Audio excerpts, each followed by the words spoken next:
Right, let's take you through the newspapers this morning. Schmidt has to be coach after Japan. This is Robbie Henshaw asked about who should be the coach, and like current player goes, yeah, current coach is really good. We think he should definitely stay. Because that's not what you're going to say. Nah, I mean, I think he should really. We're all a bit bored of Joe at this point. We could do with a fresh voice. Is that what someone's going to say? Well, it will be hilarious to see would it be picked up as irony or not. It's like the Grand Slam was good and all, but we don't like him. And he should leave. If somebody ever said that would be kind of a crowning glory of irony in a press conference. Dele Alli is a big doubt for England, according to Paul Joyce in Volgograd. His condition will be closely monitored in the next few days, but he's unlikely to train to avoid aggravating the injury, which obviously is a big opportunity for Ruben Loftus-Cheek or Fabian Delph, but Delph might not be available. Yeah, his wife is heavily pregnant with their expected third child, so he might be flying home to England for the arrival of a new baby. Magic story coming from WLR as well in the aftermath of Derek McGrath's decision to step down. County board told to resign. A prominent Waterford GAA sponsor has claimed the county is a laughingstock and that the board are to blame and should resign en bloc. This is Tom Murphy, who has supplied cars to Waterford managers and acted as a fundraiser. He claimed officials showed zero respect to the players of Derek McGrath, the manager who resigned on Monday. You got better quotes in the inside of the Examiner, which we may as well do now, we? Yeah, may as well. Before we get into what else happened in the Irish Examiner. So these, as you say, happened on WLR yesterday. Zero respect, you mentioned. So Murphy says he personally pledged to raise 30 grand in the run-up to last year's All-Ireland final and claimed that officials offered little support in that regard. He said those guys have been shown zero respect by the Waterford County Board, who should resign en bloc. I'm sick and tired of it. I feel so bad today that I might never go to a hurling match again. You just take our players. They've been treated as a second-class county. We're a laughingstock. He goes on to say it's a sad, sad day. If they got the finger out last October when this thing started, they could have something ready. That's in relation to the Walsh Park scenario. Of course, Waterford didn't play a single home game in the round-robin stage of the Munster Hurling Championship this year, and that could be viewed as being severely detrimental to their chances and ended up getting them knocked out of the championship. They say this life, and this is to continue the quotes, they say this life consists of three types of people. People who make things happen, people who let things happen, and people who don't know the hell what's happening. They do not know what the hell is happening.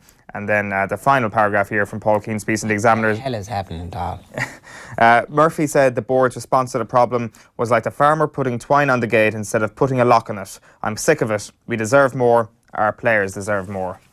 So no cars for Waterford until the county board resign en bloc. That's what I'm taking from that. Back page of the Irish Independent this morning. Salah out as Neymar a concern for Brazil. This is the news that Neymar has a bit of an injury issue. Maybe this is where Brazil actually find their best team, and it involves Neymar being on the bench. A lot of suggestions that Neymar was more interested in Team Neymar than Team Brazil in the first game. Looking for some YouTube highlight reels was how Duffer put it on TV. I'm not sure is that fair, to be honest, to say that he was like looking to improve his own. He wants to win. He wants Brazil to win, and he wants Neymar to win. And if Brazil also win as part of that, then happy days. No, he wants Brazil to win because he knows that Neymar will win as a result of Brazil winning, and he also feels. What if Coutinho scores the winner, or somebody else who's not Neymar? I genuinely believe the whole Neymar thing is based on the fact that Neymar just fully believes he's completely the best player and he has the best chance of Brazil winning, him doing it all on his own. No, but that might not be true. So he might believe this nonsense. It is, but it's the reasons behind this. The reasons behind this isn't because he wants some sort of YouTube highlight reel or because he wants more Instagram followers or anything like that. It's such an easy stick to beat Neymar with. He just has a ginormous ego, which you could construe as wanting more Instagram followers, but actually it is because the ego manifests itself in the way that he feels he's the best player. You're talking about Ronaldo, though. You're not talking about Neymar. So far, Ronaldo's actually proven that he is capable of doing almost that, like, across the course of his career in really amazing teams. Neymar has been like the third part of a triumvirate where the other two were Messi and Suarez, and then he's gone.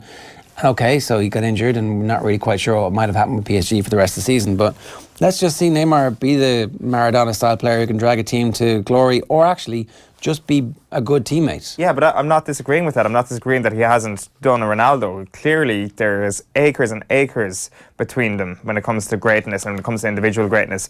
I'm saying the reasons why Neymar is a ball hog, is taking those free kicks, is because he really believes, rightly or wrongly, probably wrongly, that he is the best chance Brazil have of winning this World Cup. It's nothing to do with wanting a YouTube highlight reel. Well, they're kind of the same thing. But anyway, let's very briefly, here's Jamie Carragher spitting out his column today. Sterling not suited to style or system, Rashford is. That's Jamie Carragher, who obviously, knows Raheem Sterling pretty well. Of course, Raheem Sterling betrayed Liverpool. Jamie Carragher, Liverpool through and through. So, is Raheem Sterling really incapable of playing? Raheem Sterling just spat in the face of Liverpool, didn't he? Nonsensical. Okay, so that's the Salah story. There's a picture of a rugby player playing for Perpignan. Gavin, Cluxton will make his own call on the Leinster final. So, bit of mind games ahead of the Laois match, just to keep Laois on their toes. Will they be preparing for Cluxton's kickouts or not? I don't know. Mind games, yeah. Basically, it's the least mundane thing Jim Gavin said, so we have to print it, is kind of how those conferences go. Like, he also talked about the Croke Park pitch and complaining about concerts being in such close proximity to matches and stuff. A fair point. Which is absolute gold dust when it comes to Jim Gavin. Getting him talking about those bloody tiles that go down on the ground of Croke Park is kind of like Jose Mourinho going on a post-match rant about extraordinary circumstances. I forgot, of course, that last year there was a black card for Dean Rock, and it was because the concert had happened the week before he lost his footing. Remember that? Remember Dean Rock? And that was like, well, that's why this comes from. This is like last year's story. It was Dean Rock got black carded very early on in one of the games. Was it Monaghan? Or was it the Kildare game? And it was the week after, it could have been the Kildare game, and it was the week after a concert, and he was like... Right after U2? He slipped. Bloody Bono. Bono ruins everything. Slipped because of it. And then the Munster football final.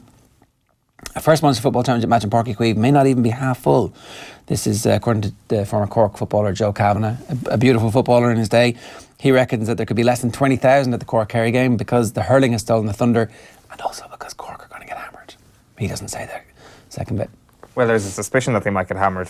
They probably won't Among get Cork hammered. football fans, I'd say they're a bit concerned that they might get hammered, which is probably the game where they put it up to Kerry for 72 minutes instead of 40 minutes, which is what they've done in recent times. Yeah, I think you're bang on with that. I think it's going to be a 6 or 7 point win for Kerry, as Darragh O'Shea's predicted today. And that's what it's going to be. It's not going to be an absolute trouncing in the guise of what happened in Killarney last year. What was the story? 122 or something last year, was it? Something like that. I can't even remember. It was such it was just a throttling, really. It was, and Kerry, it clearly was detrimental to Kerry as well come the end of the championship. But Kerry need this as much as Cork to a 6 or 7 point close game. Say it ain't so, Mo. World Cup heartbreak for Salah as Russian juggernaut rumbles on. Anthony Daly, Derek McGrath's approach was laced with class and dignity. Yeah, absolutely. I think everybody agrees with that. Irish women's close glory for Cork teenager Sarah Byrne is, that's Sarah kissing the trophy there. And it's no accident Cork Clare have reached the Munster final, says Kieran Shannon. I wonder, is this... I haven't seen Kieran Shannon's piece today, but I will make a point of reading it as soon as I can because they're always brilliant. Is this in connection with the... it's actually more about stats than the specifics of the scheduling, because he's already written about the specifics of the scheduling, and that was a very interesting piece during the week as well. So one final one from me, and that's the front of the Irish Times today. Relentless Russia give Egypt the runaround. This is the 3-1 win for Russia against Egypt. Mohamed Salah's penalty, scant consolation for them. Russians not quite ready to raise the bar for the big match, says Keith Duggan's piece. Keith Duggan was in Nizhny Novgorod. Yep, correct. And then Larkham signals Australia will shuffle for final test in Sydney. We'll talk with Stephen Larkham in about 10 minutes' time. On the back page of the Irish Daily Mail this morning, it's pitch battle. Avoid summer gigs in Croker, pleads Jim Gavin. Surely that's a dive, Jesse. There's a picture of Jesse Lingard and Jordan Pickford on inflatable unicorns in a swimming pool somewhere in Russia as they lapped up their training regime. Inflatable what? What? Inflatable what? Unicorns. How do you say it? Unicorns. Two separate words, uni and corn. What? Unicorns. That's exactly what I said. Is it? Yeah, unicorn. There's nothing funny about the way I say that. Ali's a major doubt for Panama Showdown. What? It's one word. I know that it's one word.